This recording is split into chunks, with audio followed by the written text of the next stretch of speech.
The tension in the congressional hearing room was already thick when Karl Rove leaned into his microphone with that signature smirk. What came out of his mouth next would shock everyone watching and set the stage for one of the most devastating political takedowns in recent memory.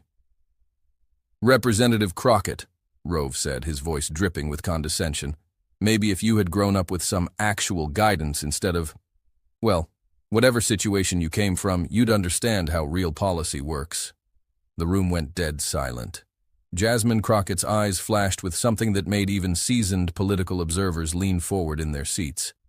What happened in the next 5 minutes would leave Karl Rove speechless, destroy his reputation on live television, and turn Jasmine Crockett into a national hero. This wasn't just a political disagreement.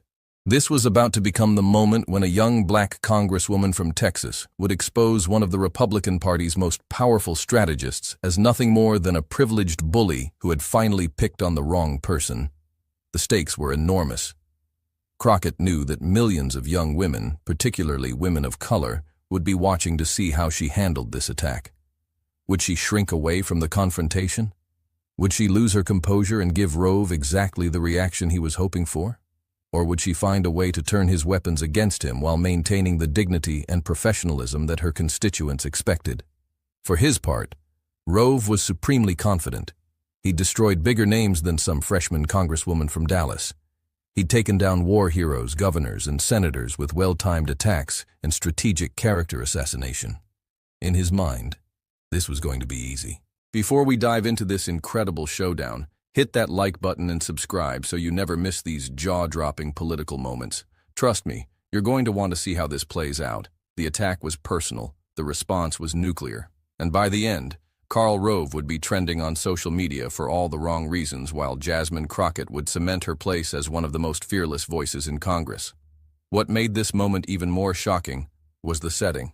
This wasn't some heated cable news debate or campaign rally where personal attacks might be expected. This was a formal congressional hearing, with official protocols and supposed standards of decorum. Yet here was Karl Rove, a man who had advised presidents and shaped national politics for decades, choosing to launch a deeply personal attack on a sitting member of Congress based on her family background. The irony wasn't lost on anyone paying attention. Rove, who had spent years complaining about the deterioration of political discourse and calling for more civility in politics, was about to demonstrate exactly the kind of behavior he claimed to oppose. But power and privilege have a way of revealing people's true character, and Rove's true character was about to be exposed in the most brutal way possible. Karl Christian Rove sat at the witness table like he owned the place. At 74 years old, the man they called the architect had spent decades pulling strings behind the scenes, masterminding Republican victories and crushing Democratic dreams. His resume read like a Republican Hall of Fame: chief strategist for George W. Bush's presidential campaigns, senior advisor in the White House, and the mastermind behind some of the most ruthless political attacks in modern history. But success had made Rove arrogant. He'd grown comfortable in his role as the wise elder, the man who could lecture anyone about politics because he'd been there and done that. His silver hair was perfectly styled, his expensive suit tailored to perfection, and his demeanor screamed establishment privilege. To Rove, this congressional hearing was just another opportunity to show off his supposed superior knowledge. Rove had always been comfortable in these settings: committee rooms, TV studios, private meetings with donors. These were his natural habitat. He'd learned long ago that the right tone of voice, the perfect condescending smile, and a few well-placed insults could shut down opponents before they even got started. It had worked for decades, turning him into one of the most feared political operatives in the country. But Rove had made a crucial miscalculation.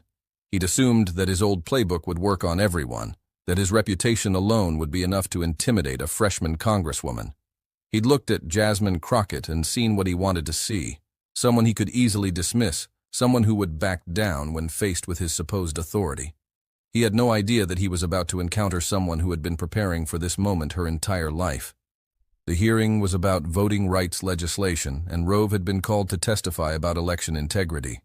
He'd already spent 20 minutes pontificating about the real world of politics when Representative Jasmine Crockett began asking pointed questions about voter suppression in Texas. That's when Rove's mask began to slip. What viewers at home didn't see was the prep work that had gone into this moment. Crockett's staff had spent weeks researching Rove's history, his statements, his contradictions. They'd prepared binders full of documentation, knowing that if Rove decided to make this personal, they'd be ready to respond with facts. Her chief of staff had even warned her, "He's going to try to rattle you. He's going to try to make you look inexperienced or emotional. Don't take the bait." But Crockett had a different strategy.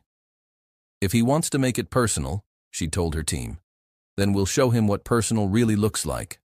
We'll show him the difference between someone who earned their way here and someone who was handed everything." "With all due respect, Representative," Rove had said earlier, his tone suggesting he had none, "you're new to this. Some of us have been fighting these battles since before you were born." The condescension was obvious, but it was about to get much worse. Across from Rove sat 43-year-old Jasmine Crockett, and she was everything Karl Rove underestimated. Born and raised in St. Louis, Missouri, Crockett hadn't grown up with silver spoons or political connections. Her mother worked multiple jobs to keep the family afloat. Her father wasn't around much, leaving her mother to raise Jasmine and her siblings largely on her own. But what Rove saw as a disadvantage was actually Crockett's greatest strength. Those struggles had forged her into something he could never understand, a fighter who knew what real hardship looked like and refused to back down from anyone, no matter how powerful they thought they were. Crockett had earned every single thing she'd achieved. She'd worked her way through college, then law school, becoming a successful civil rights attorney before running for the Texas state legislature. When she won her congressional seat in 2022, she didn't come to Washington to play nice with the establishment.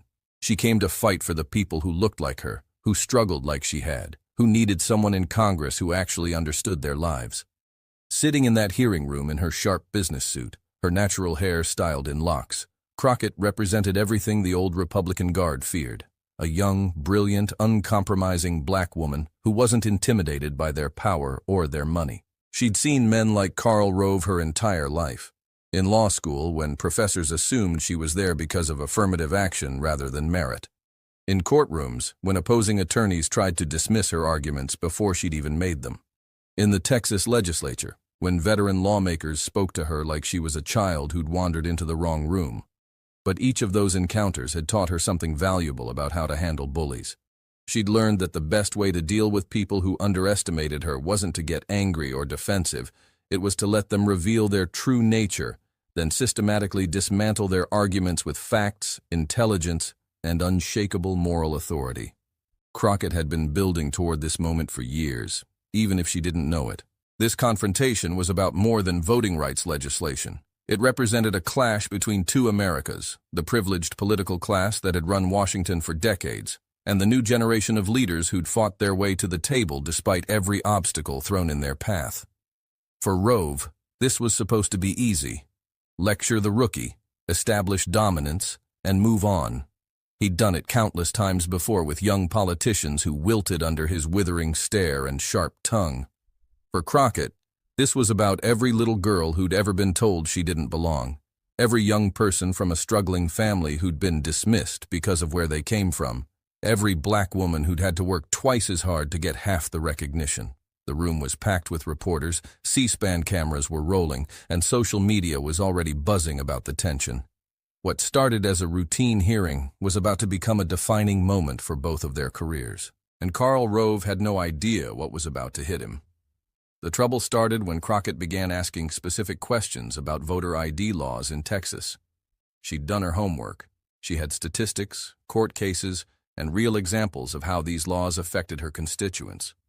But Rove wasn't interested in facts. He was interested in showing everyone who was really in charge. "Representative Crockett," Rove interrupted, waving his hand dismissively, "you're talking about isolated incidents. Those of us who understand how elections actually work know that these measures are necessary for integrity." The "those of us" was delivered with a smirk that suggested Crockett clearly wasn't part of that exclusive club. A few Republican committee members chuckled, thinking Rove was putting the freshman congresswoman in her place, but Crockett didn't flinch. "Mr. Rove, are you suggesting that I don't understand how elections work? Because I've won 2 of them, and I did it without voter suppression tactics." The temperature in the room rose a few degrees. Rove's face tightened slightly, but he pressed on.